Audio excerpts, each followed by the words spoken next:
Hello, We Can't Wrestle podcast listeners. We have a great show for you this week. We are discussing WCW Clash of the Champions 26, the beginning of 1994, and the continuation of our Clash of the Champions series. Nate here with you, and I just wanted to come on and do a little intro here because at the end of the show, you're going to notice it kind of drops off because for some reason at the end of our recording this week, my Wi-Fi crapped out. So, that being said, I just wanted to come on here real quick at the beginning of the show, let you all know, first of all, I have renamed the WNR podcast network on both Facebook and YouTube, going back to the previous name that we had a few years ago. So if you're looking for us on Facebook or YouTube, it is going to be the WrestleNet Radio Podcast Network. Again, that is the WrestleNet Radio Podcast Network. Also, just a quick reminder that the We Can't Wrestle Podcast Hall of Fame is coming up. The votes are in. The tabulations are all done. I will be announcing here very shortly the 2025 We Can't Wrestle Podcast Hall of Fame. Very exciting. Great names entering this year. Even some that just made the ballot this year, so that's pretty sweet. Also, just a reminder, as I've said before previously on the show, if you live in the West Central Ohio area around where I live, you can actually use me as your realtor. That's right. You can use me as your realtor. If you're looking to sell or buy your home, let me know. You can call me at 419-905-3394, or you can email me at maxon.nate@gmail.com because I am business-wise known as Nate Maxon Realtor at Schrader Realty. So please do feel free to reach out if you are looking to buy or sell your home in the next few months or next year, what have you. Anyway, I am here to help if you need that help. And then I had someone the other day tell me, Nate, why don't you advertise your eBay page on your podcast? I just never have. But I do have an eBay page, and it's got 100% feedback. A lot of them, actually, there are listeners that are listeners of this show because they have encountered me through eBay. If you enjoy collecting, I do have a bunch of collectibles, mostly wrestling figures and such, up on my eBay. My eBay tag is NAMAX32. NAMAX32. If you want to make a purchase from me from eBay. So, anyway, enough with the plugs, enough with all that. Let's get to the good stuff. The We Can't Wrestle podcast, the latest episode covering Clash of the Champions 26. Enjoy, everybody. And like I said, ignore the end where my Wi-Fi drops out.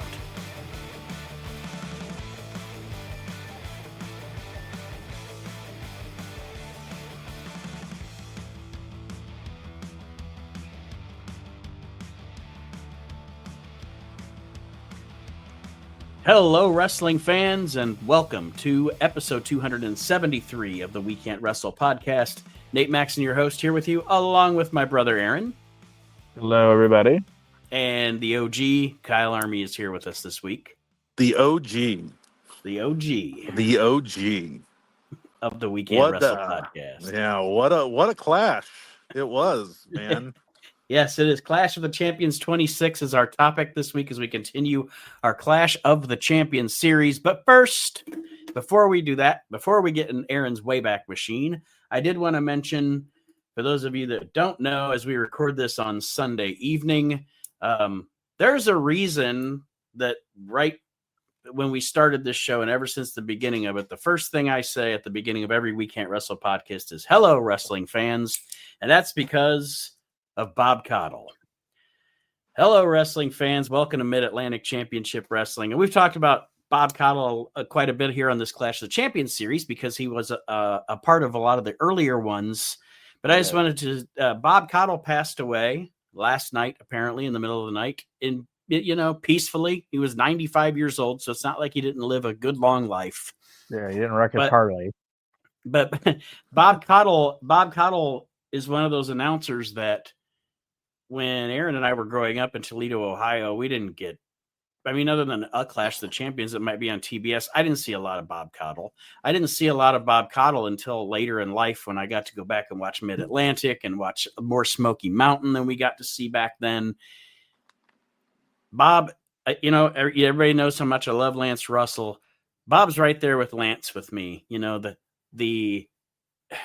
The play-by-play guy that's kind of just he's part of the show, and he's that kind of just taking you through this. I don't even know how to say it. You know what I mean? It's just like Bob's. He's you watch the Mid-Atlantic wrestlings. He's like Lance Russell of the Mid-Atlantic area. Like an old shucks type of guy, and like watching it with your uncle or something. You know? Uncle Bob. That's why I've called him a lot Uncle on the Bob. show. But I like Bob Caudle.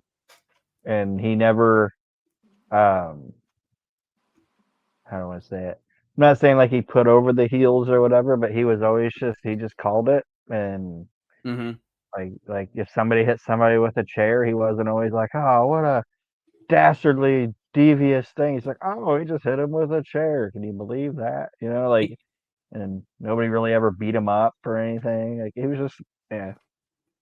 He's also the announcer, just on a funny tip, he's also the announcer that I've seen the most that is surprised that he's on camera. Like he's not expecting to be on camera yet. Like there's a lot of times where they come back to Bob Caudle and Bob Caudle wasn't ready for them to come back to him. And he kind of like has the bewildered look on his face. And then he kicks it in, then he's Bob Caudle. But yeah, I just wanted to make mention, rest in peace, Bob Caudle, 95 years old. So like I said, lived a good, long life. He was ready to go. I'm not going to say anything about his politics because I don't agree with his politics, but that's not what we're here to talk about. But he was a fantastic announcer for what he was announcing. He was a great announcer. Yes, I agree. So that being said, we will get into the Wayback Machine. Kyle, I don't know if you've done any of these Clash series with us or not, but we actually, Aaron will bring the top 2 movies and the top 2 songs from the week that we are discussing, the week or month or whatever that we're discussing as we're talking about these Clash of the Champions. Sometimes I have guesses, sometimes I don't. This week I have a guess or 2, but okay. It's just kind of a way to kind of put it in perspective of what kind of was going on in popular culture at the time, So, since Kyle is visiting today, we'll let him pick first. Kyle, do you want the movies or the songs? Let's go with the movies. Okay. Does anybody want to guess what the number 2 movie in the United States of America was on this day? So we're in January 27th, 1994. Is, and you know what? I actually have a guess for what might be either the number 1 or number 2 movie at this time, just because of the timing. I'm pretty sure Schindler's List was out at this time. Okay, Schindler's List is the number 1 movie. Okay. And the number 2 movie is very similar. It's a very similar movie. I want to mention something about Schindler's List quickly. Okay. Schindler's List is a fantastic movie, but it's a movie I only ever watched once. I never went. I'm not like going to sit down on a Saturday night and never be like, watched it. I'm not going to be like, I want to fire up some Schindler's List. I never watched it. It's like, why would I want to watch something so depressing? True. It's kind of like The Temptation of the Christ. Like, I don't need to see that. I don't want to watch that. So Schindler's List is number 1. Schindler's List number 1. Number 2 is a very similar movie. Anybody want to guess? 1994. No, I don't have a guess for number 2. Jurassic Park. Okay. It's not similar. You know what's funny about Jurassic Park is I just watched the new when the guy gets on the toilet. That's funny. It is funny, but I just watched the new one, and every single Jurassic Park, like the first one, I feel sorry for the kids and everyone in it because it's like they're at an amusement park and this shit just happens. Like every other movie, they just keep going where the dinosaurs are. Yeah, hey, I don't feel sorry for you after the first. Yeah, I'm like, oh damn, you got 8. Well, maybe you shouldn't have fucked around with the dinosaurs. It's kind of Just like saying. It's kind of like Home Alone. Why hasn't somebody called Child Protective Services on these people? It happened twice. You shitting me? Oh, Character should have been like that. Really? 2 fucking times with you people? I'm emancipating myself. we are rich people. Like, I don't understand. Right. Jurassic Park. All right. Number 2 and Schindler's List. But yeah, I like Jurassic Park. I just think it's kind of like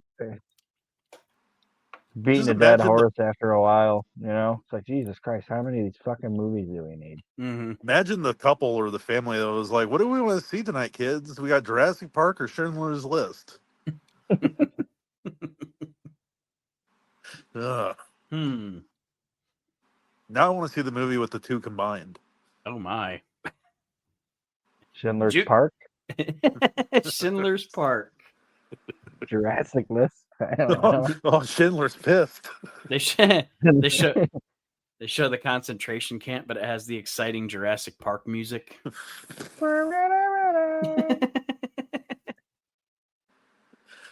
Oh, And like that little fat guy shows up and he's like, "Welcome to Auschwitz." Like, whoa. Whoa. Hold on.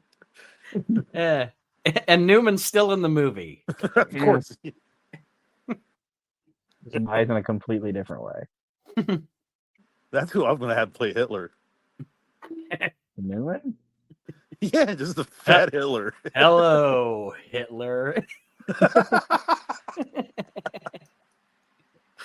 Hello, Jewy. Hello, Hitler.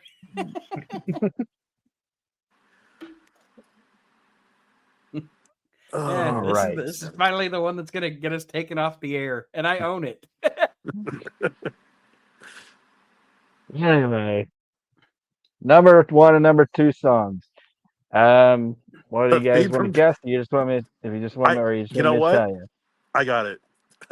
Number 1 is the theme from Schindler's List. Number 2 is the theme from Jurassic Park. No. Oh, damn it. Number 1 we talked about last week, Nate.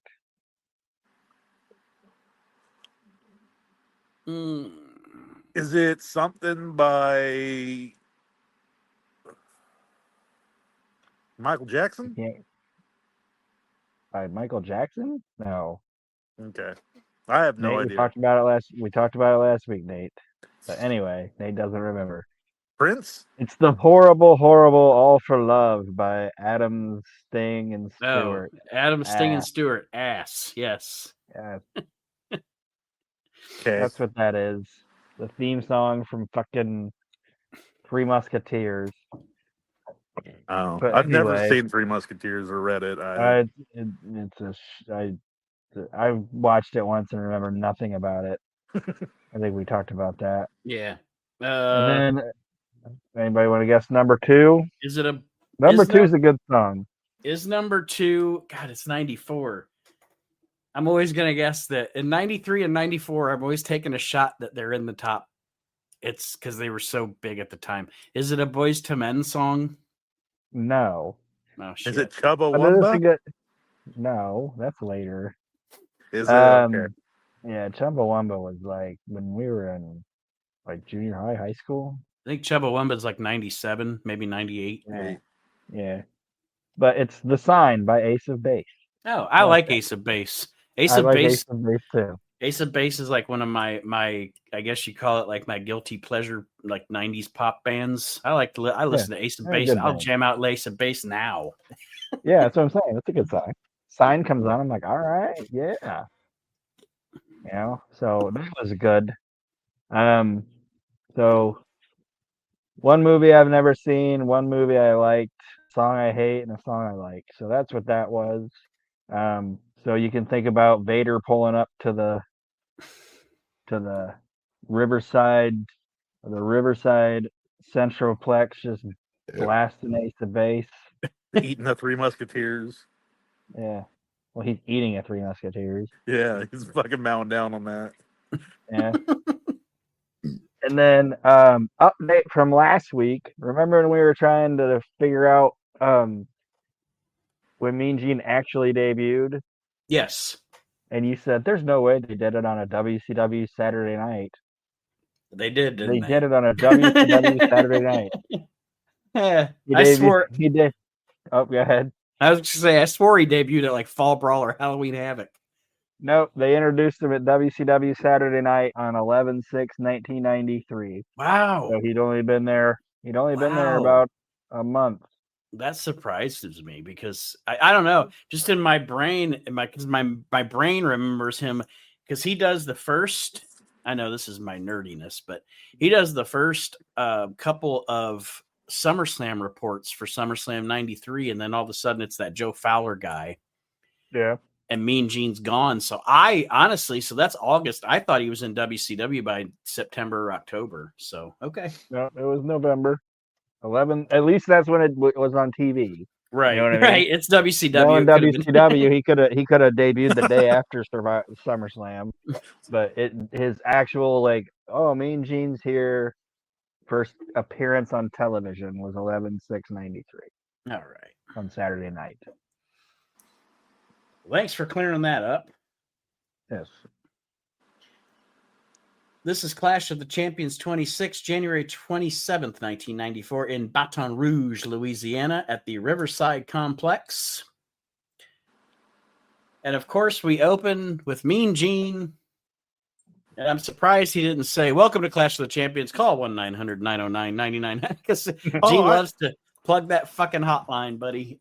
There's actually something I don't want to give away. I don't want to give away the surprise just yet, but there's a point later where they say that this gentleman's going to be on the phone live talking to people, and I'm like, I fucking doubt that.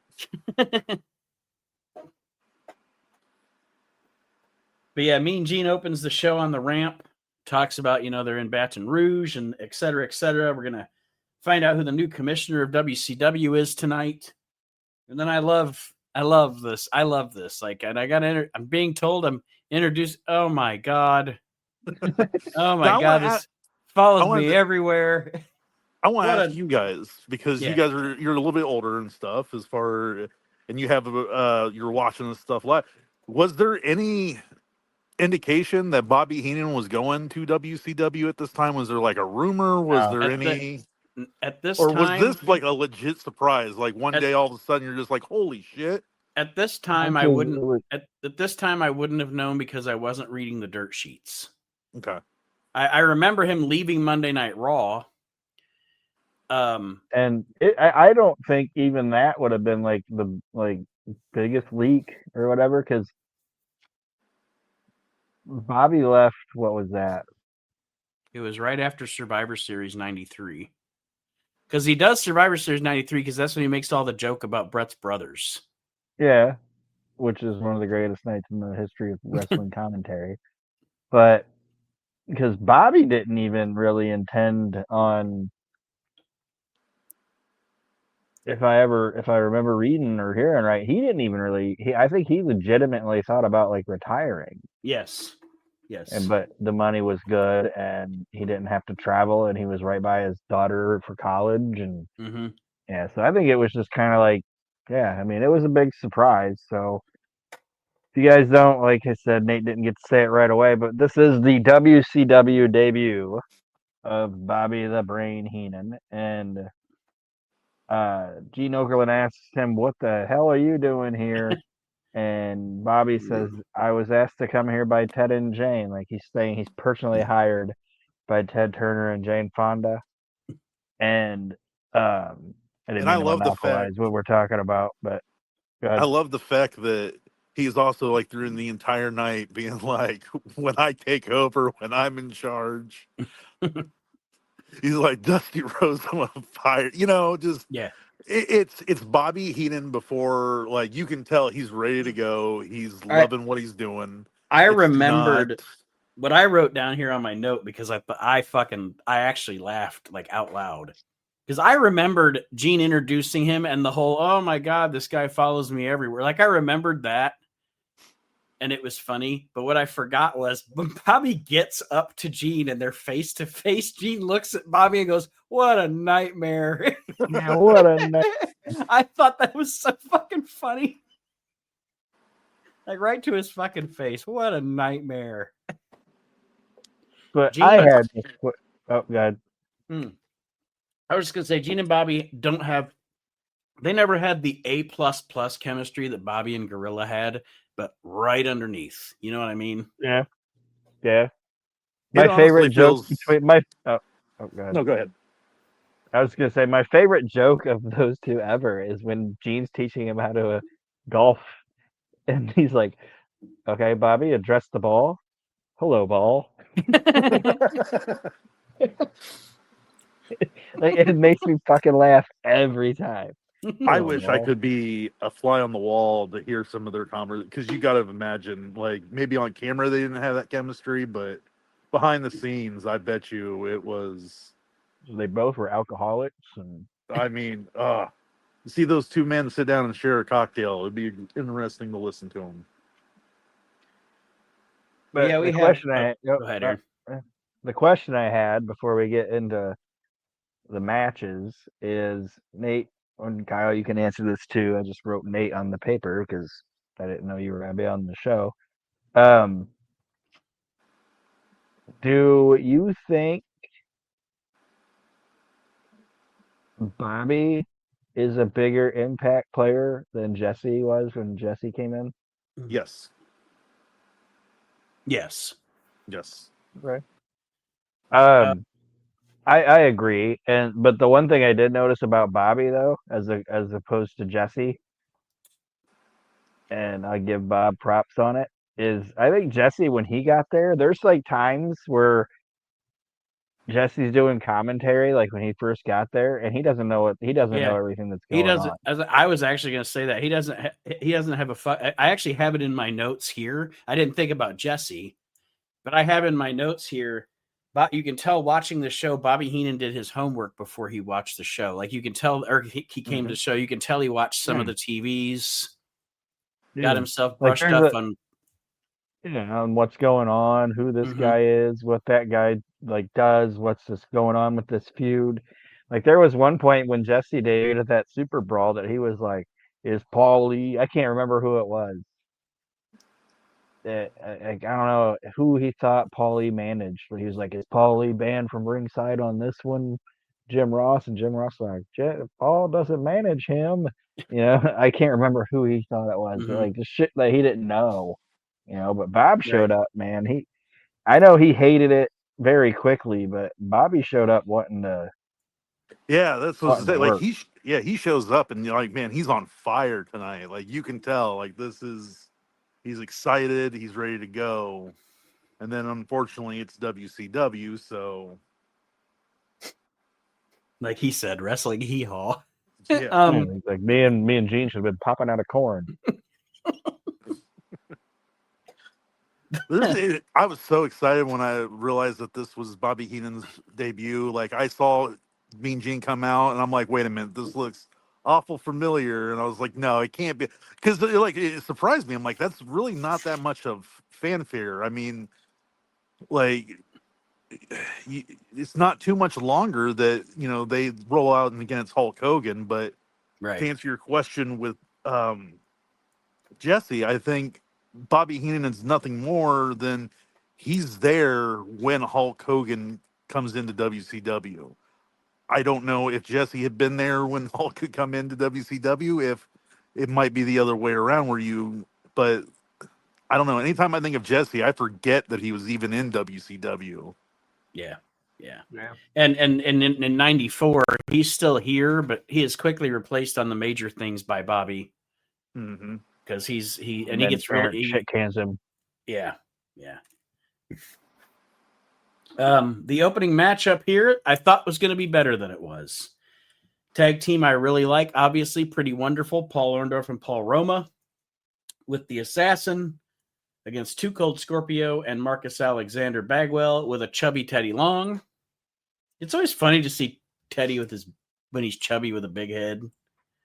Teddy Long, Peanut Head. Yeah, not like skinny Teddy Long. Like, you know what I mean? Like when you Yeah. look back, like, you think of skinny Teddy Long, like the general manager boogieing down on SmackDown or whatever Yeah. team. It's a tag team match or whatever. But it's always fun to go back and because Undertaker.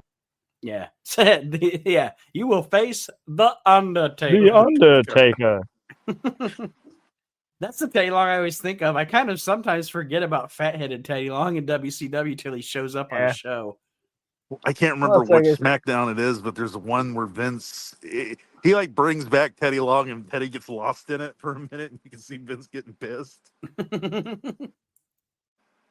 Well, Nate, that's what we were talking about. Like, you forget about him or whatever. Like, I remember him like in this part of it, but like, it's like I was telling you when they told Chris Jericho, like, we got a big idea for you, man. We got you a manager. Oh yeah, who's that? Like, he was like a Sherry or like yeah, Colonel Parker, and they're like, no, Teddy Long, and he was like, oh no, oh no. That's the worldwide manager. That's the guy that manages. You mean the guy that manages Ice Train and Jim Powers? Like, that's the faction of it. Damn it! Like, he literally said, he was like, "Oh no, that's the worldwide manager." Like, and he wasn't disrespecting Teddy Long. You know? Right, He was right. like, "Oh no."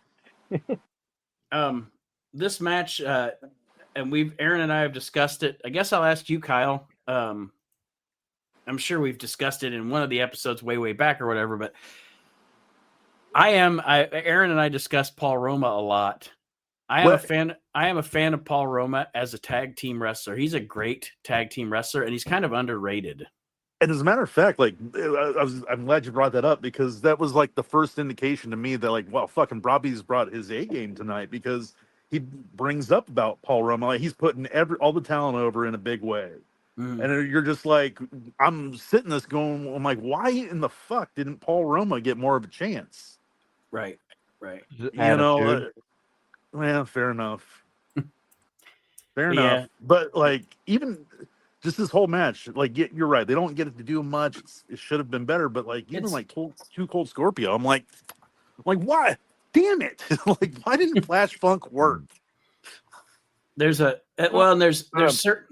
things that happen here. Like, there's certain people that are affected by their own personalities, which I think Roma usually his own personality is what hindered him some. And then there's other people that are hindered by in the fact that in 6 months it's going to start Hogan and his friends coming in, like Too Cold Scorpio and them. You know, there's a lot of that, and Pretty Wonderful actually is one of my favorite WCW tag teams, because everybody knows I love fucking Paul Orndorff and I like Paul Roma a lot, and these guys are a great tag team. I don't think they got to be a team long enough, to be honest with you. Yeah. The only notes I have is like, getting into the match, like, I feel like this might sound silly, but it's like, I feel like Too Cold, and I've said this before, Nate, and you know it, that Too Cold went to WWE at the WWF too early. Mm-hmm. You know, but I feel like he left WCW too early. Like, if he would have stuck around in WCW, he might have had a better like career, because like guys like Benoit and Malenko and Guerrero and Jericho and all these guys, and Jerry Lynn, all these guys are starting to show up. You know what I mean? Like, it would have been, I think, completely different for him. And the reason I say that is because in WCW, the fact that maybe you didn't have the best mic skills in the world didn't matter. Right. You know what I mean? Because they had so much fucking television that they just wanted good wrestlers. And I'm not saying WWE didn't want it either, or WWF didn't want it, but I'm just saying it was like a different dynamic, a different model, a different dynamic. And WWF had WWF did have less like first run TV than WCW did too. Especially as time goes on. There's a lot of first run WCW TV. Oh, there always was. There was WCW Pro, WCW Saturday Night, WCW Worldwide Chicago, WCW Power Hour. Power Hour. That's what I'm saying. Like, that's why people are always like, They had like 5,000 people on the roster. It's like, well, they had 80 shows. Well, and then what was it that Triple H told the story about when he was terrorizing and they put it on there and he Oh was yeah, like, the Kevin Sullivan story. Yeah. Yeah, they was like, I hate the name Terrorizing, and they put him on fucking Worldwide. And his girlfriend was like, he said he was out mowing the yard, and his girlfriend was like, "You're on TV," and he's like, "What?" And he went in there, and it's like Terrorizing, and he called Kevin. He's like, "You said I wouldn't be on TV," and he's like, I think it was WCW Pro. He's like, it's WCW Pro, brother. Nobody's watching that Nobody's shit. watching that All right. shit. Yeah, right. But yeah, like I said here, Too Cold and Bagwell win a bit of Bagwell and Scorpio win a bit of a clunker here. It was I don't know if they felt rushed or whatever, but it wasn't as good as I thought it was going to be. But it was the a only fine other tag team match. The only other note I had was looking at the 4 guys in the ring. I was like, I have a feeling 3 of these guys did not like one of the guys, and I think it's Buff Bagwell. I'm like, I don't know if these guys like Marcus Bagwell. I don't know, but maybe I don't know. Maybe he wasn't as whatever by this. Maybe you know what I'm saying. But Yeah, I think he was a little more I humble kind at of got this lost. point, probably. Yeah, I kind of got lost in the sauce of what I was saying there. But I'm like, I don't know if Paul Orndorff was really like, yeah, Buff Bagwell, Marcus Bagwell. What a guy. You mean the guy that beat the shit out of Vader with his fucking flip flop? Didn't like someone that acted like a prima donna like fucking Buff Bagwell? No. I know Paul Roma probably didn't like him because Paul Roma don't like anybody. He's still alive, right? Yeah, he's still alive. Roma's still alive. Then you have the Port Assassin. He's just there. The next match on this show, they just come in cold on this one. Ring the bell. And it's Ron Simmons who never should have turned heel against Ice Train. It's supposed to be a student teacher thing, I guess. Yeah, I was just like, oh man, I'm gonna go take a leak because this is. I don't really have any notes. I have a question. Ice Train, lame or not lame? I don't like Ice Train. You don't like him? No. Okay. I like him as the only time I like Ice Train. Honest to God, the only time I like Ice Train, I guess I like his personality because I do actually don't mind the MI Smooth shit in the dying days of WCW. Yeah. But yeah, I'm not an Ice Train fan, honestly. I wasn't really big on him either. He was just a guy who was kind of indifferent too. Like I can understand why a company would like the guy. You know what I mean? He looked big, like he looked like a wrestler, right? And he never really did anything that was offensive to me or whatever. But he just never really did anything that stood out to me either. Everything I heard, he was like a genuinely like very well liked guy, which is probably why he had such a long tenure in WCW. You know, like DDP really like he was like really tight with DDP, so he was probably close with Eric, and everybody just liked the guy. He's dead now, but everybody just liked the guy. So. Well, I mean, I bet you he was one of those guys like, oh, Ice Train, go out there and you're going to get power bombed by the NWO for the people in the arena. Go. You know, like you need those guys. Yeah, and like I said, they had, I said 80, but they had 15 fucking shows.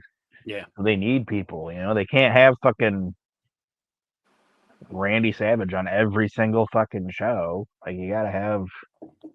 If you're gonna have that many shows, you're gonna have an Ice Train Gambler match. It's just gonna. I was gonna say, you're gonna. It's funny. I did like it was either the last tag team match or the one coming up, but where they're like, oh, the winners of this are gonna gain a chance at the titles. Like that's cool. I wish they do that shit more often, where it was like, oh, there's actual stake to this. It's not just Well, that's like, and again, I say it all the time, and it's not to disparage it. It's just to be full disclosure. You don't hear me criticize AEW anymore because I don't fucking watch it. I haven't watched it in almost 2 years now because I don't care. I realized it's not something I liked, and why am I wasting 2 hours a week watching this? So I don't watch it. I have no fucking idea what's happening unless I see something, somebody posts something on the web or whatever that this happened at a pay-per-view. Anyway, I was getting way anymore. I'm just same way anymore. I was getting to my point was that was one thing when they first announced AEW that I was excited about was they were going to have like top 10 rankings and contenders. Like you said, it's a missing art now in wrestling. It's like I want to know, is this a match for contention? Are these, these guys are ranked number 8, these guys are ranked number 5, blah blah blah. It's cool. It's more. I fucking love this next match. But it was so much fun. The other thing, sorry. No, go ahead. Is not even contention. Like it was like, oh, like this guy wants to win this match because guess what? If he wins, he's gonna make more money. Right. Yeah, exactly. Mm-hmm. I mean, the guy that loses, he's still gonna get paid, but this guy wants to make more money. And that's not even talked about anymore. Well, Ron Simmons wins this match quickly with a handful of tights, gets the win over Ice Train. Mean Gene plugs this is where Kyle, I think you were talking about earlier. Mean Gene plugs it. Later on tonight, you will be able to talk to Bobby Heenan on the WCW hotline. I just had this vision of Bobby Heenan being like, what? I got to talk to these ham and eggers? What the fuck did I agree to that?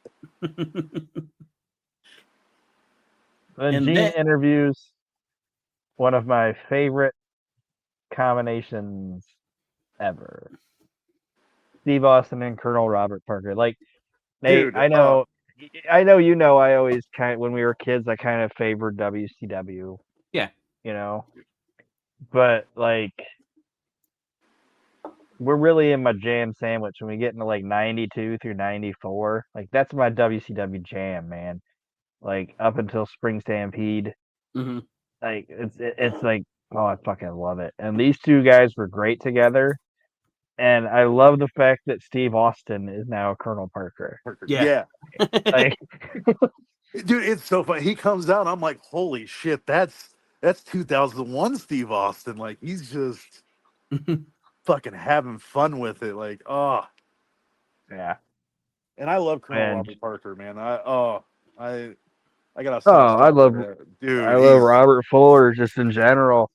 And Mean Gene's interviewing them, and I just never understood it. And I don't mind the Colonel Parker gimmick. Don't get me wrong. I don't mind Tennessee Lee, Mm-hmm. But it's like I never understood why neither one of these companies were like, just be Robert Fuller. Right. Uncensored 96 is a god awful pay-per-view, but there is the match with him and Medusa, and it's fun. Like that's how you do comedy. That's how you do man versus woman. Like my fried pie. Like it's just it's brilliant storytelling, and it's just a lost art these days. But just like during this, during this interview, like you guys were talking about, Steve Austin he's acting like the Colonel, which is fun because, like you said, Kyle, he's just having fun, and then Parker tells a story about how he got home, and when he got home one night, his old dog was there, and he beat up that old dog, and beat up like yeah. I didn't mean to cut you off, Nate. Sorry, go ahead. That's all right. I was saying he's abusing his dog, but his dog still loves him, and his dog tells Parker, "You rule the world," which is obviously a thinly veiled shot at Sid. Yes. And this is all leading up to, and it's not going to happen here for a little bit, but this is all leading up to Colonel Robert Parker facing Flying Brian. Later, the loser will have to appear in a chicken suit on WCW Saturday night. It's goofy. Like the whole wearing a chicken suit, like this is like probably the end of that. But like, I love the way Bobby puts it over. Like it's the worst fucking humiliation. Yeah. Well, he had to wear the weasel suit. Yeah, I just love it. He's like, Bobby, like he's just on tonight, yeah. And then next up, and I thought it was kind of cool, and I know they didn't really mention it, and I think they should have, but I thought it was kind of cool because up next, Gene's going to announce the new commissioner of WCW, and it's Nick Bockwinkel. Oh, excuse me. And I think talking about Nick Bockwinkel, Mr. Class, and I just belched. But I think they should have brought up like, hey Bobby, why did you show up the same night as Nick? Yeah. You know what I mean? Like, Mm-hmm. I don't know, but like kind of acknowledge their history, Yes. But um, I always thought Bockwinkel was an interesting choice, and um, I'm pretty sure he was probably an agent at that point. Yeah, he actually, I can't remember when he left WWF. Maybe it was like late 92. I don't know if he was there into 93.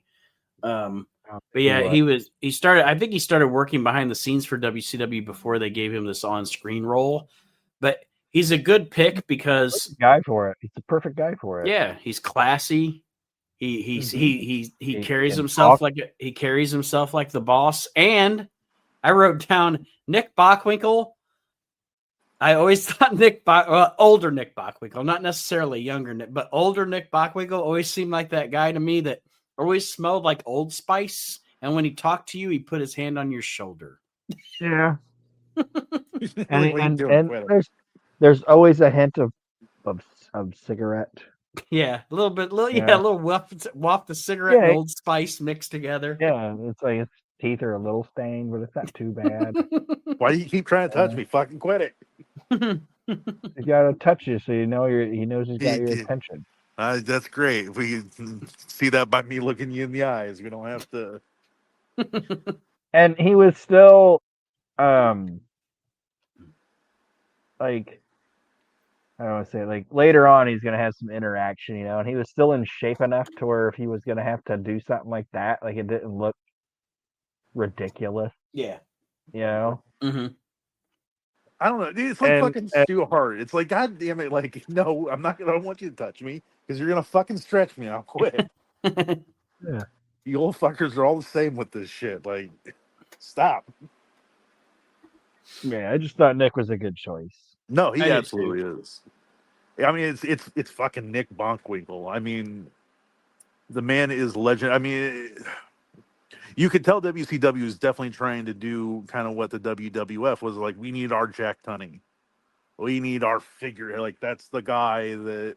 Well, and that's very much Nick Bockwinkel being that guy is very much influenced, I'm sure, by Eric Bischoff. Oh yeah, because with Eric being an AWA guy. Yeah. And Greg was there at the time too. Yeah. So yeah, I mean, like I said, I just think he was the right choice, and I like the fact that it was like, okay, this guy's the commissioner, and he's a former champion, and he was a wrestler, and you know what I mean? Like, yeah, I don't know. I know we're getting way too into like just the commissioner of WCW, but I enjoyed it.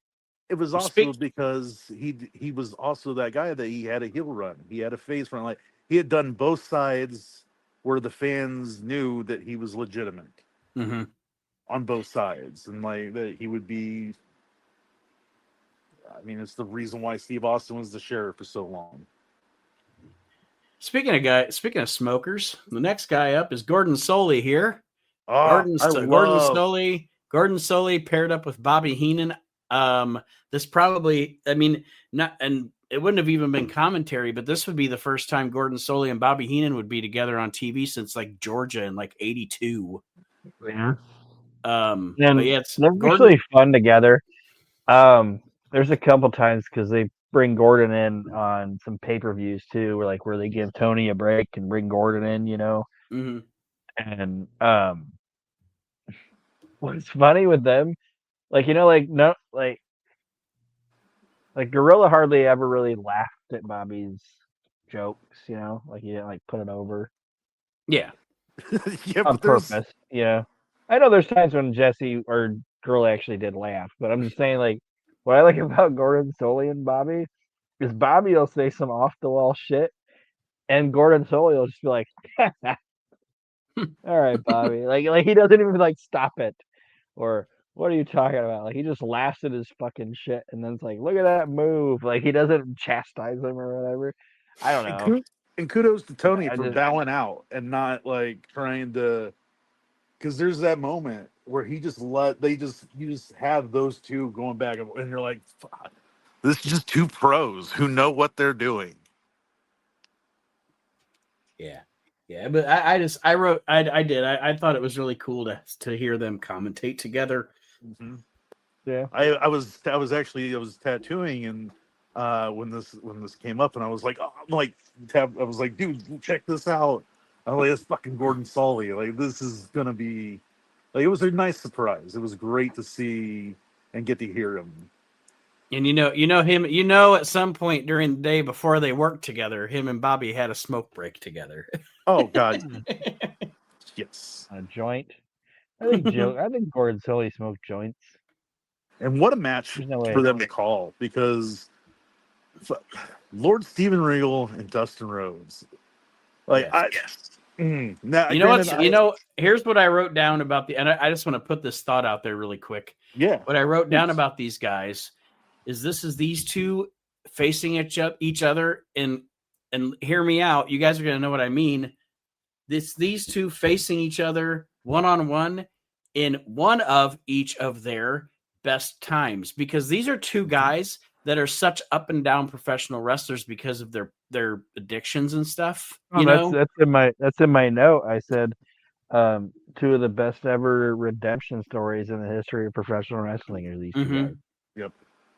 Because they're two guys that, like, with their careers, they have the good time, and they have the really dark time, and then they get the comeback, and they have a really good time again, And like, neither one of them, and I'm not saying this like in a bad way, I'm saying it like in a positive way. Neither one of these guys should still be alive. Right. With the shit they did. You know what I mean? Like, Regal basically has said, like, I was trying to off myself or whatever. You know what I mean? With the added, like, and Dustin was depressed and doing all this shit. Like, these guys shouldn't still be around, but they're still around. And I think Dustin, I don't know if Dustin, I haven't watched AEW in more than I know 2 he years. still works there. I don't know what he's doing. Yeah, I know he does a lot of shit with Ring of Honor too, but like, he just kept getting better. You know what I mean? Like, and so did Regal, and yeah, it's like, and even in their darkest times, they were never bad. No. You know, I know Dustin kind of, I don't know.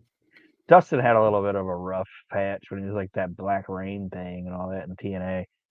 Yeah. Work-wise, it was a little rough. But even when Regal was like hitting 3 bills, he was still fucking moving, man. He was like Adrian Adonis. Like, he's a fat fucker, but he's still the best worker on our card.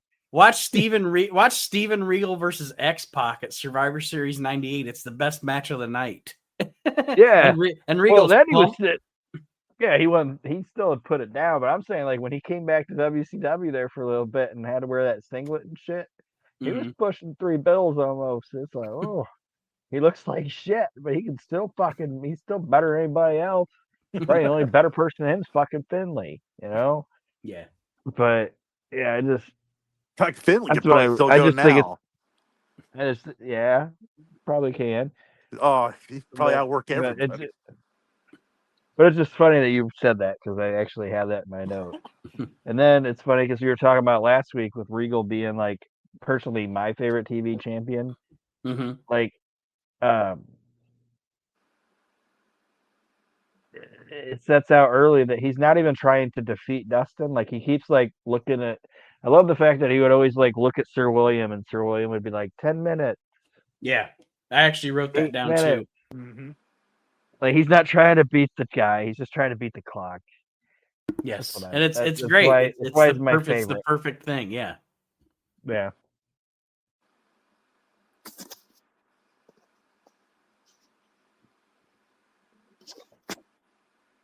And speaking on that, I love when, like, I wish they bring this back today. Like, why we do not have time limits.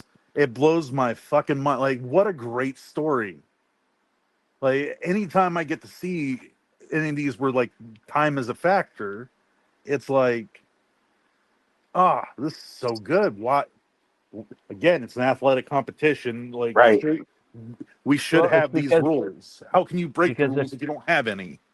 Because if you have a time limit and you have contention and you have this, you have to have a story, and you have to have a reason for something, and you have to be creative and figure it out. Well, I mean, they're making That's why. a shit ton of money. They figure it out, as John Laurinaitis would say. Well, from what I'm hearing, like both companies are delving into AI to help them write their fucking stories. Oh, Jesus. So, I don't know. I got to tell you, I'm sorry for breaking this off for a minute here, but I it's an end of an era for me. I will not get ESPN to watch their fucking pay-per-views. I'll just wait until after. Like, Oh yeah, I'm not. it's so fucking stupid. I'm not watching. Wasted. I'm not. I won't be. I won't even be watching WrestleMania live. Yeah. I will. I will. There's a website that I watch Raw and SmackDown and shit pirated on anyway.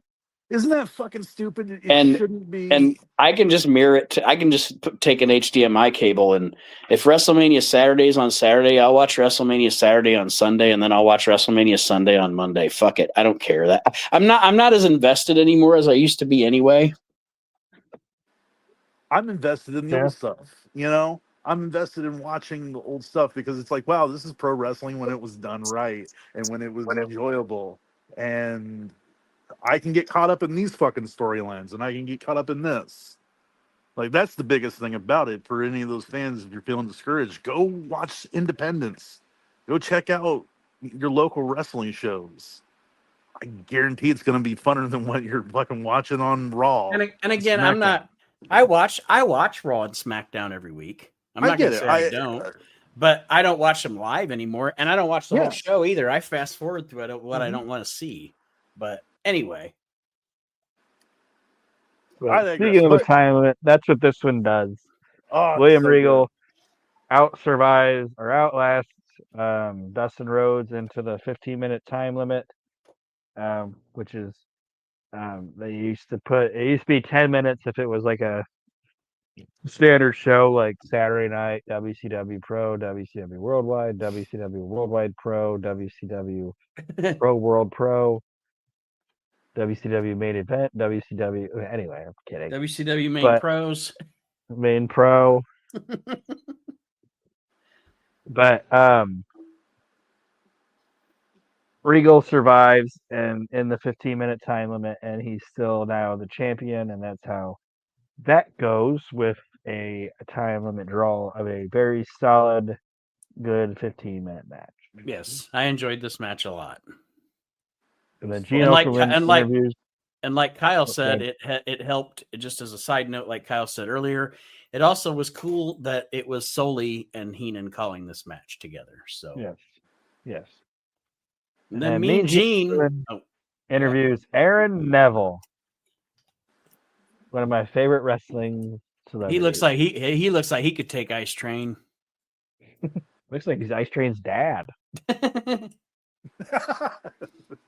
But I liked Neville because the guy liked wrestling. You know what I mean? Like he wasn't there just to do it. Like you could tell he was a fan of it. And and Bobby Heenan always sold how big he was. Yeah. Well, he sings the national anthem at Spring Stampede, my favorite WCW pay-per-view of all time. And I know I've talked about Spring Stampede several times, but it's coming up, and I really kind of just want us to review it. So if we get a pay-per-view review, it's going to be WCW's Spring Stampede. But he sings the national anthem at it, and then he's sitting out there in like the main event, and Bobby's like Tony's like, oh, there's Aaron Neville over there. He sung our national anthem, and Bobby was like, that was me. I love Bobby. That out. He was lip syncing, and then Aaron Neville looks at him, and he's like, "Oh, hey, hey there, guy. Look how big he is. You did a great job tonight. You did a great job, man." But yeah, I always I shouldn't say always. I just respect the celebrities that are fans of it, that respect it. You know what I mean? Yep. So I'll give Neville that.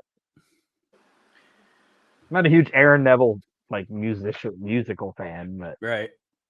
I like the fact that he respects the wrestling business. The next match on the show is Plunder, baby. It's Plunder. Yeah. It is the Nasty Boys with Missy Hyatt versus Cactus Jack and Max Payne. I gotta tell you, I'm watching this and I was enjoying so far, and then I was like, they're like up next or whatever, and you see the camera, I'm just like, oh, damn it. Because this is not gonna be fun. Like, I mean, it's gonna be what it is. It's gonna be a what? fight, but These four, and I'll even include Kevin Sullivan in it. This is like some of my favorite shit in the entire 1994, man. Is Is it? Cactus Jack, Max Payne, Sullivan, and the Nasty Boys. Holy shit. They rip it up every fucking chance they get. It's like I told Aaron on last week's episode. We were kind of talking about the Nasties and their run in WCW in 93, 94 into 95 is the best they ever were, because it was like they came to the show every night just wanting to work, like they were willing to work. And the Nasty Boys were good when they were willing to work, and when they got to be lazy, they stunk. You know what I mean? Like, yeah. I think this will make sense with later on in the match, or not this match, but like in our main event, because. And by the way, I got to ask you guys, remind me on the main event, because my fucking playback was really weird. But in my younger years, I was big into like ECW and hardcore wrestling. mm-hmm. Just that more. But I look back now on everything that Cactus Jack did, and even the Nasty Boys, and I'm just like, I mean, Nasty Boys not so much because they were smarter, but a lot of like, I'm just like, fuck, man, like you didn't need to do. It just makes it so much harder for everybody else. Right. Does that make sense? Like, yeah, I get what you're saying, but even talking about like ECW, because I'm an ECW fan. Yeah. Like I almost said it. I created it. Was like one of my ideas to do the ECW podcast that we do, but I don't want to say it. I almost prefer, and I know this one wasn't because it was more of a special challenge match. Yeah. But like the kind of hardcore matches that the Nasties and Max Payne and Cactus Jack and Cactus Jack and Kevin Sullivan have. Like, I don't look at that as being garbage wrestling. You know what I mean? Because it's not like there's still wrestling involved in it. I don't know, Nate, if what I'm saying, Kyle, if what I'm saying makes sense. No, There's a story to it. I would say the psychology. There's a difference in having the psychology. The problem is that you get people like fucking Ian Rotten who look at stuff like that and he's like, oh, doesn't care about the psychology and just cares about. That's what I'm saying. Like their matches would build, to the crescendo. Ian Rotten. Now he went to the table and now it's over. Instead of like the Nasties and Cactus and Max Payne didn't start with like a flamethrower and a table. I'm gonna fucking tell you guys right now, I fucking hate, and I mean hate, the fact that there is fucking tables with sponsors spray painted on it. Like that, like what in the fuck are we doing here, guys? Like, there's a wrestling group that I was in, that I am in, and people pose questions and stuff in it, and sometimes I answer, sometimes I don't. Somebody did one the other day that was like, what wrestler, what I would say, what wrestler never did what they said they did, and people were like, Big Boss Man was never a cop, or Sergeant Slaughter never served. And my answer was Ian Rotten was never actually a wrestler. But anyway, because I fucking hate that asshole. But no, what I was saying to what you guys were saying, he's a human squishmallow. We're having the conversation about this, the hardcore and blah blah blah. What Ian Rotten and his idiots do is combat zone wrestling. That's garbage. What the Nasty Boys and Kevin Sullivan, Cactus Jack, and Max Payne all did in 1994 is the Tupelo concession stand brawl. It's a completely different thing. There is psychology involved. Mm-hmm. There is a reason for every plunder, as Dusty Rhodes would say. There's a reason for it. It's not just two guys going out there and hitting each other with fucking weed whackers. Anyway. No, absolutely not. But the problem is, it's kind of just like with ladder matches and anything else. Everybody's trying to outdo one as another. time goes And on, it's like I always say that it was cool to live through the Attitude Era, but it actually ruined the wrestling business. I think Jim Cornette said it best when he was talking about, I think it's like a Daffy Duck thing where he ends up blowing himself up. And he's like, the only sad part about the trick is I can only do it once. Yeah. Like, I mean, at some point, I'm not saying I don't like this match or any of what these guys did, but it does open the door for, like I said, again, to me, and again, it'll make more sense once we get to the main event, but like using a table shouldn't have a fucking sponsorship on it. Like that table should not be being used. Those chairs should not, like, that should be extra stuff, and you're a heel because you're using that to cheat to win. Like that's it's not like, oh well, this is just the table spot. Mm-hmm. The obligatory table spot at this point. Exactly. But no, I'm with Aaron. I like this match. I like these guys. These guys have a good chemistry together. This is the best Max Payne ever was in his career. It's the only time he was good.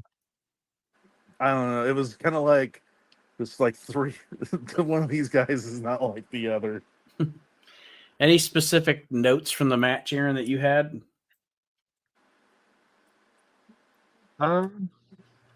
Actually, no, because Yeah, it me was just neither. like because the match itself, it wasn't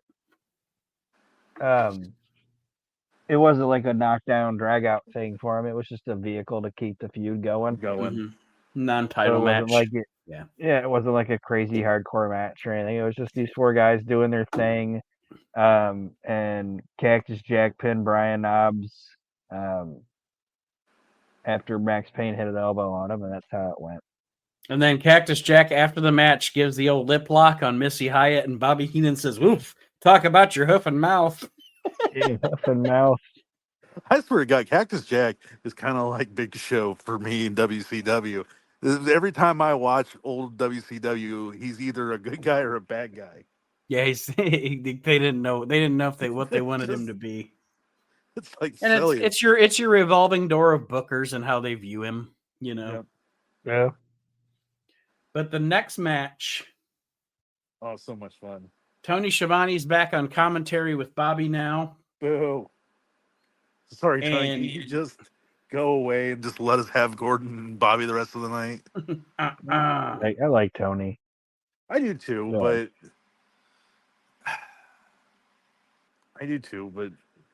I don't know. It was just fun. You couldn't keep Gordon out there for that long in '94.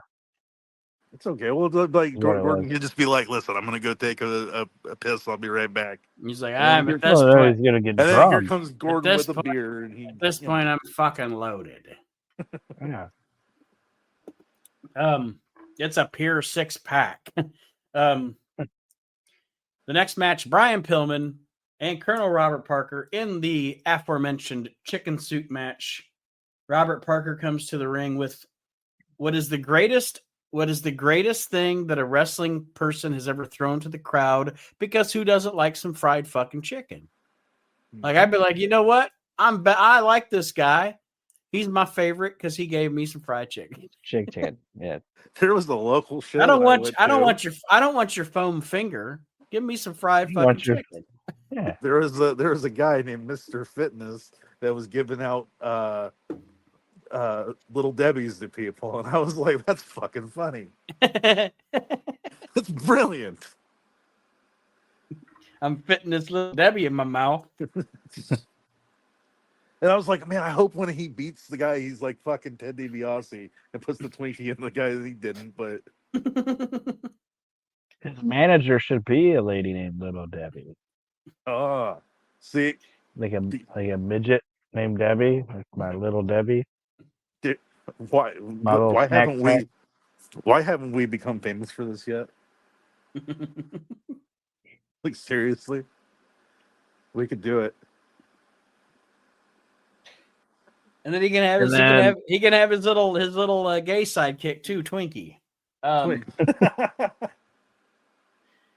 But yes, Brian Pillman, Colonel Robert Parker in the chicken soup match. I put down here what I love about this is even though we all know that Fuller is a great wrestler, he knows the role he's playing here because other than when Austin's involved, Parker is either getting beat up or running away from Brian Pillman during this match. Yep. He's so much bigger than him, but he's still terrified.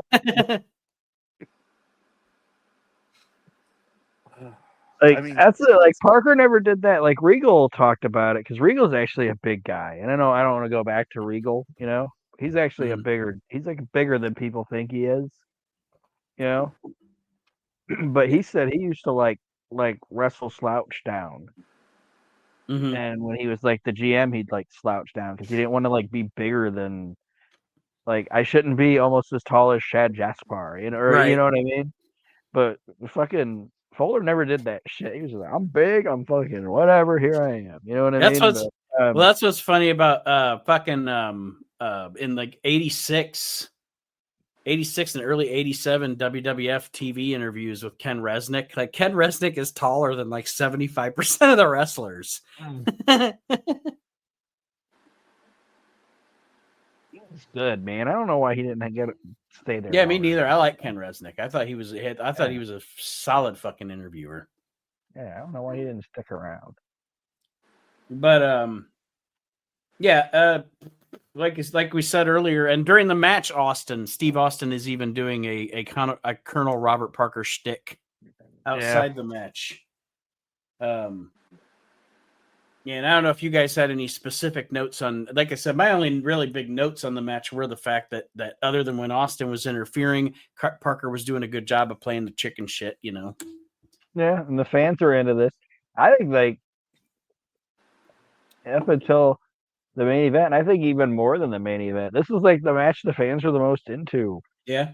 Like, they were digging this shit, man. And it was like, Pillman hit the ring.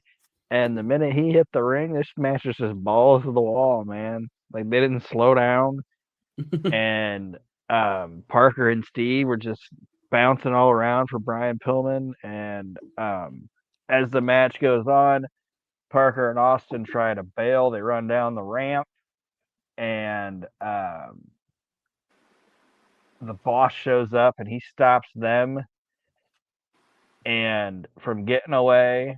And later on, as the match goes on, the boss, which obviously is the big boss man, runs off Steve Austin, which distracts Colonel Parker because he's now lost his muscle, and this allows Pillman to roll him up. 1, 2, 3, and your winner's Brian Pillman. And on the next Saturday night, now Colonel Parker has to be a chicken suit.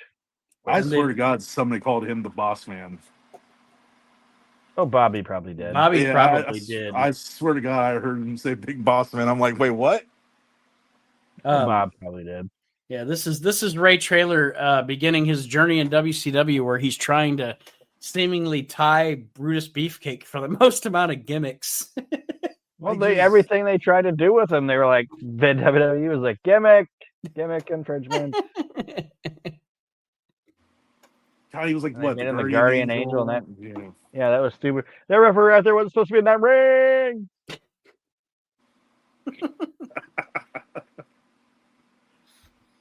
I liked when he lost his mind when he was the Guardian Angel. Yeah. You know, like, he should have stayed crazy like that. But anyway, I liked the match. I think it was the most fun match on the show, and yeah, I just dug it. I agree. Well, and two, you knew, like, you go into, like, it's great advertisement for make sure you tune in 6:05. As crazy as it sounds, too, and I know I mentioned it to you on the last show. Kyle, I had mentioned to Aaron because on the last show they had a match between Pillman and Austin. Okay.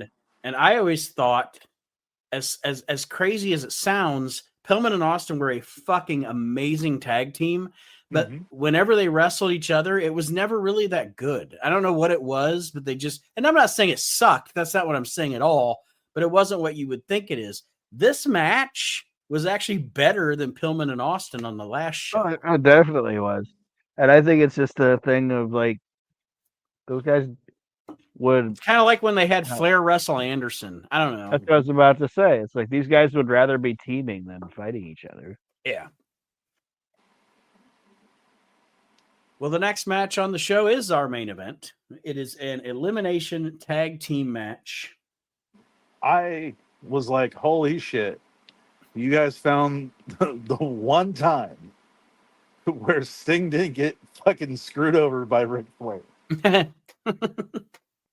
I was like, oh, that's so sweet of you guys. We've just come off of one of the in the era that is WCW for this company. We've just come off of one of the greatest matches in the WCW ever of Flair and Vader at Starrcade '93.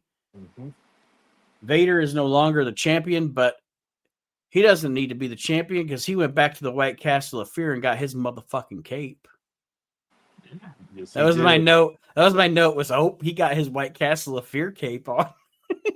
Yo, fuck your couch. Fuck your I went championship. back. I went back and I found that midget, and I told him to give me my cape. Cheat him the midget.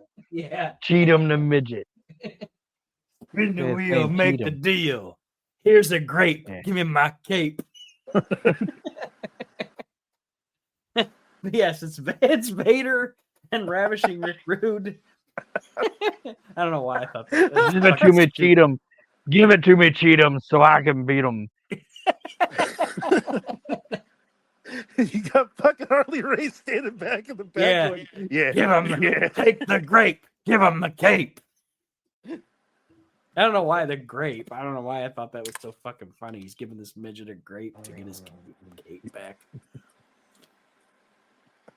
Oh shit! All right.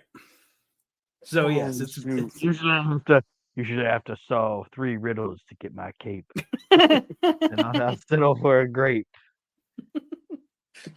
Give me the grape. Give me the grape. He's up on the table. I see there is another feast here. There's another feast waiting for Vader. There's a feast every day at the White Cat because there's always like a big ham and a turkey and a cornucopia on the fucking table. There should have just been a bunch of little burgers.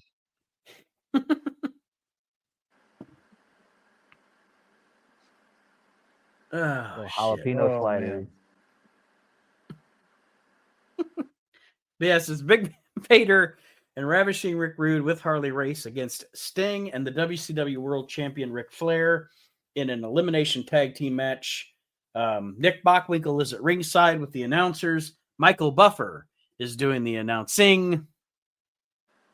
Did you notice this time, though, he did the announcing, but he didn't do the we're going to communicate to the fans by microphone what's going on? Yeah. Because remember the last time he was there, he announced them as being the new World Tag Team Champions, and they're like, no. Like in this thing, when Flair gets eliminated, like, or they both get counted out, Gary Michael Capetta lets us know what's going on with that situation. Yeah. But anyway, I mean, it cut you off. No, that's okay. But yeah, this is a I don't know. And Kyle, you said that you had a point to make during the main event. Yes. So why don't you hit us with that? All right. So again, this isn't against like just, but in general, it's like, how would you see all this other stuff going on? Are you supposed to believe that Vader going up to the top and jumping off, like, because they sell it like, oh my God, Vader's trying to end the career of Ric Flair in this match. That's basically what the story is. And it's like, okay, I'm down with that story. But when you see things on the show where it's like people are having worse done to them, and they're just getting up and being okay with it, it's kind of hard for you to be like, oh shit, is this really the end of Ric Flair? Is this really? It's kind of like the story Foley tells in I think it's Foley tells in his book about doing the show. I don't know if it was a Joel Goodhart show or what, where they had the opening match was a Last Blood Battle Royal. Yeah, you know. Yeah, they told him that you wouldn't, like, he was going to fight somebody, and they said, oh, nobody else will bleed. And then it was like a first blood battle royal. Like if you got so busted you open, got to were limit eliminated. if you got it. So it's essentially like 19 guys bleed at the beginning of the show. Like he said, like, oh, I saw one guy come through, and I'm like, oh, he must have got like hit hard way or whatever, That sucks. At what And I saw another one come through. Like, oh man, what's going on out there? This thing must be stiff. And then by the time it was over, like 15 guys came through bleeding. I was like, okay, well, I'm fucked. Yeah, But anyway, at what point does Ric Flair not look like, oh shit, Ric Flair's in trouble? He's vulnerable. Fuck Vader for being a shitty heel like that. Or is it, well, get up, Rick, you fucking pussy. What the hell? Why can't, I just saw fucking this guy get his arm chopped off in the match before and he fucking fine. Yeah. So, yeah, in my younger years, it's a fine line. In my younger years, I was all for it. But as I get older and you start to appreciate the psychology of it, you go, oh, it's just like a perfect example was in that last match, like with Ron Fuller. Like, there is that point where you have, for me, a good heel, like a shit heel, it should be exactly what happened with Mick Foley at One Night Stand 2006 when he got fucking punched in the mouth and he's like, I don't want to fucking do this anymore. I don't want to be here. It was a mistake. We should not be here. This is a mistake. We should not be here. We should be here now. Let's go. It's like when New Age Outlaws came back in like 2015 or whatever, and I forget who they had the match with or whatever, but Road Dogg's like, why are we doing this? Why are we doing this? I forget who they're wrestling, but I don't remember. But yeah, they're like, it's like we're like, why are we doing this? We already made all our money and shit. Well, Billy was still in fucking. Well, Billy still is. Billy was fucking jacked to the gills. You know what I mean? But Road Dogg's character is paunchy and shit. He's like, why are we doing this? He's so fucking good. Yeah. But yeah, kind of what you were alluding to, Kyle, as we get into this match, the story of the first half of the match, obviously it's an elimination tag team match. To try to get to the hot tag for Sting or whatever, the story of the match is essentially Vader is decimating Ric Flair during this match. And Harley Race and Rick Rude obviously are keeping Sting away from being able to help Flair. But as Sting eventually does be able to get into the ring to help, Vader gets a chair. My notes. What the fuck? Somebody help me with the Vader and Flair's elimination. The box stops. Yes, that's it. Here. That could have been a good slogan. The box stops here. The box stops. Here. But the box stops Vader from trying to hit Flair with the chair. And Kyle, not to say what you were saying isn't valid, but one thing they did do on commentary was talk about the plane crash and prior injuries to Flair's back, so they were putting that over. And Vader's he's gonna try to hit Flair with the chair. The box stops him. Vader wants to hit Bockwinkel, and obviously Harley Race calms that down. But while this is all going on, the count is happening, and Vader and Ric Flair are both counted out of the match. So that's the way they eliminated them. The fans don't like it, but it's what they had to do. You can't pin Vader at this point. No. And obviously you can't. Yeah, I mean he already took the pin at Starrcade. So you can't. They want to keep this.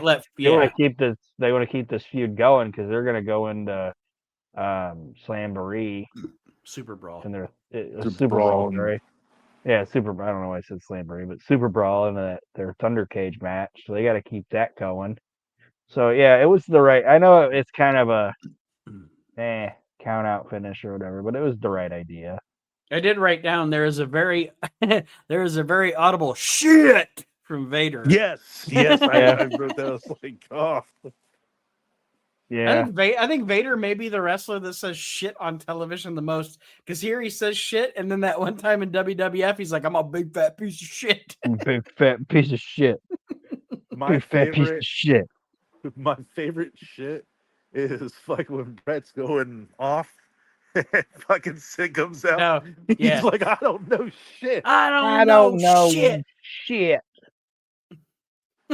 I know it. You know it. Everybody in the locker room knows it. I don't know shit.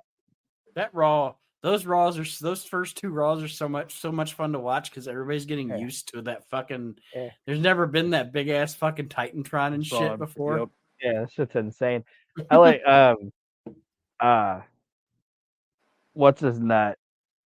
Kerwin Sylphies or whatever. Like when they talked about them coming up in that Titantron, he was like, that Titantron was the most terrifying thing in the world. Because he was like, it looked great, you know? And we're like, this is gonna be awesome.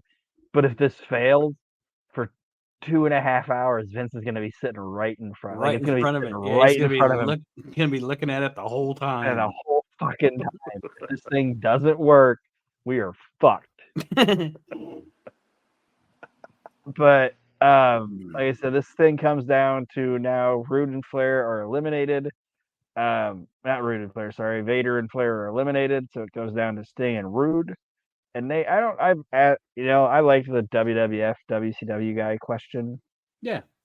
And I couldn't remember if I ever asked you that about Rude. I don't. Like when you think of Rick Rude, do you think more WWF or do you think WCW? To be honest with you, when I think of Rick Rude, I think, and it goes back to something that I mentioned last week.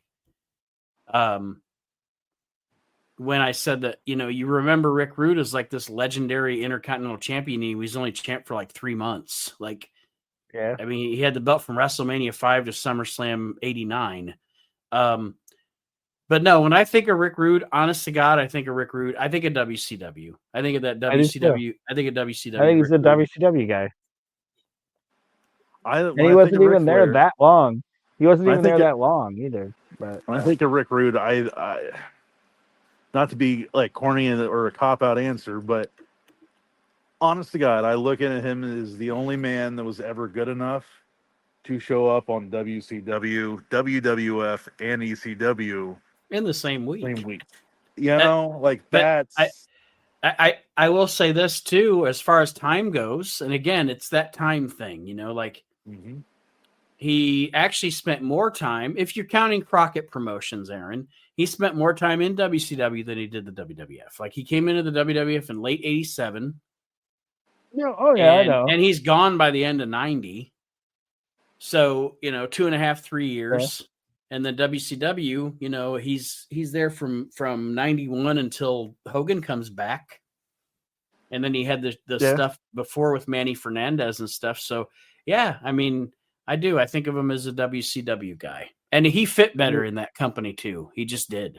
I think he did as well. I don't know, though. But he's a guy that's just... we say it all the time where people are like, he was much better out of the WWF. I think sometimes people just say that. Rude's one of those guys that's like, he was much better out of the WWF. Yeah. Well, I think, and the reason for it is WCW was more of... He was allowed to be a badass in that company. Not only was he allowed to be a badass, but you have a lot of guys in the Southern wrestling that was more... They didn't have the physiques that WWF guys had. How is Rick Rude a heel? Or, when the Ultimate Warrior has the same build as him?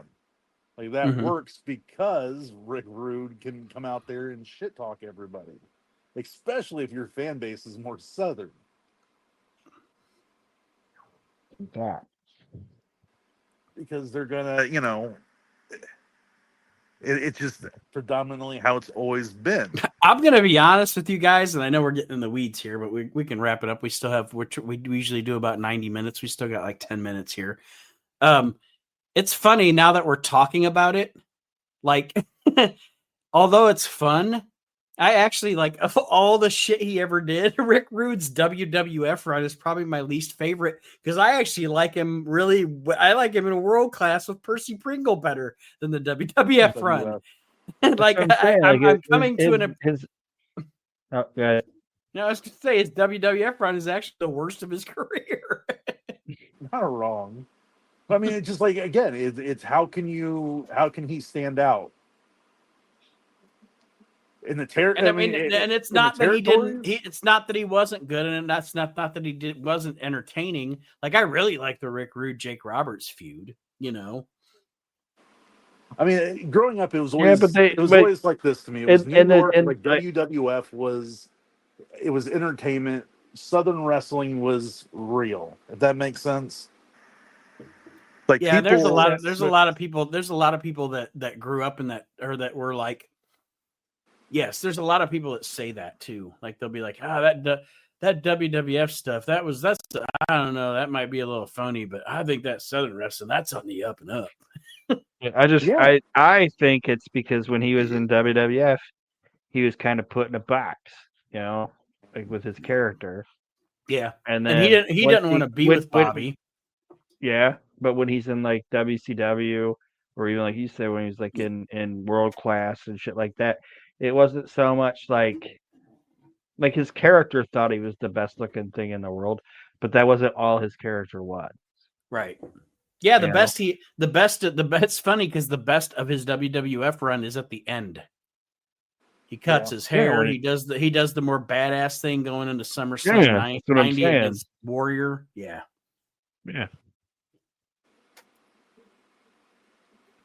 Like the stripper thing kind of just Mm-hmm. It's part of it, but made for some funny lines and stuff, but yeah, it wasn't the best. It wasn't the best use of him. Yeah. I liked it when DX first starts and you have Rick Rude as the insurance policy. You're like, oh fuck, because like that's the Rude that they should have portrayed in the WWF in like '92. Yeah. Like not only, but like this is a badass. Like this. It comes down to it. It's like there's two guys in the history of the run of the Vince McMahon Jr. run for the WWF, where it's like he should have catched lightning in the bottle and known what to do with them, but for some reason he didn't. And it's Rude and Luger, Vader, and Vader. But you know what I'm saying about Rude and Luger? Like they're body guys. They're they seem like Vince McMahon gold. I mean, it's the perfect thing because Vince loved Hulk Hogan, Roman Reigns. You had Rick Rude, Luger. Lex Luger. Like Lex Luger should have been the next Hulk Hogan. The problem with Luger was Vince used him as a face. Yeah. He never should have been a face. Luger's not a face. He's a nice guy now, but he wasn't back then. Nope. Yeah, one of them shouldn't even say he wasn't a nice guy, but he was a prick. You know what I mean? He's a cocky prick, and that's what they should have used him as. Well, I got to tell you, it's like The Rock's a cocky prick too. So I mean, it's just what it is. We got into the weeds like we always do, but yes, it comes down to Sting and Rick Rude, kind of in a one-on-one match to end this show, which they do. The greatest hits of the Sting and Rude feud that's been going on for a year or so. And Sting winds up pinning Rude. They love their outlandish atomic drop and their fucking reverse of the tombstone. That's like their two big spots. Yeah. Man. Like, we gotta get those two. We gotta get them shits in there. They fucking love that shit. They absolutely do. But that is Clash of the Champions 26. Now, Kyle, you won't be able to tell us because we do a thing every week at the end of the show since we've been doing these where I ask Aaron and myself from the last Clash to this Clash, did we take a step down? Did we stay static? Or did we take a step up? So first, Kyle, I will just say, what did you think overall of this Clash of the Champions? It's a fun clash. I mean, it's good old school pro wrestling. Like compared to the shit we see now, Like I gotta tell you, I'll sit down and watch this any day of the week. Oh, any day of the week. I'm not gonna sit down and watch fucking 2008 SmackDown. I can promise you that. Mm-hmm. I'd rather. There's a lot I'd rather do, but you know, I. It was fun. I mean, I missed the Clash of the Champions. I understand why they got rid of them. More pay-per-views, more revenue, but like, you can't tell me that the viewership for this wasn't through the roofs. I mean, Right. imagine that. At the heyday of pay-per-views, you have WWF that's like, oh, whatever with the pay-per-views, and then you have a show, a company that's like, we're going to put on this. I mean, it wasn't pay-per-view. Well, I mean, this is kind of a pay-per-view quality. It's a mini pay-per-view. So I mean, that's an awful.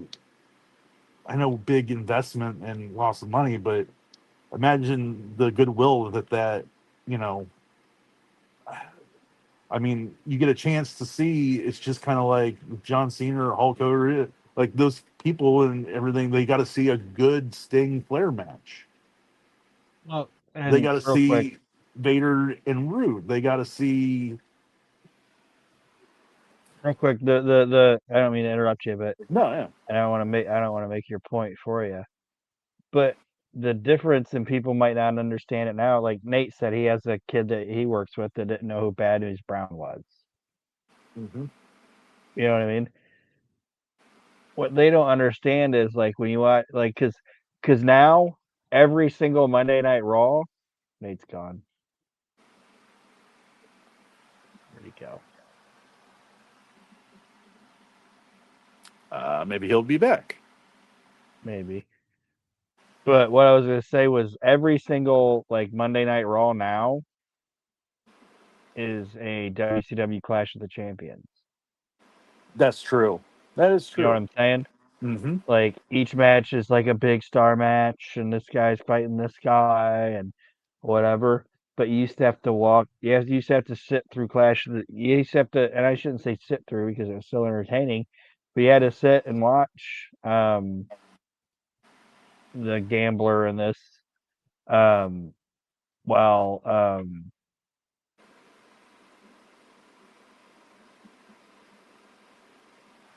well, they'd saying we're done. So, but you get what I'm saying. Oh yeah, absolutely. I mean, and that's the point it is now. That apparently WWE has decided, well, we're going to go overseas because the market's there for this. If it's not here in the States, and I mean, WrestleMania is going to be in Saudi Arabia now, and it's just like, I honestly and truly feel like it's TKO doing this so that way Vince McMahon can come back in as a fucking face. No, they're not doing it that way. They're doing it because it's money. Money, I get it, but it just.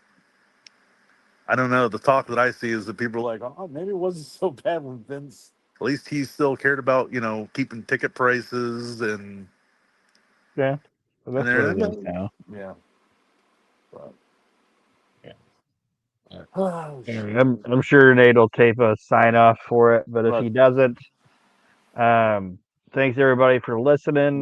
Get on the Facebook group, like, review, rate our shows and all that good shit, and join us next week for Clash 27.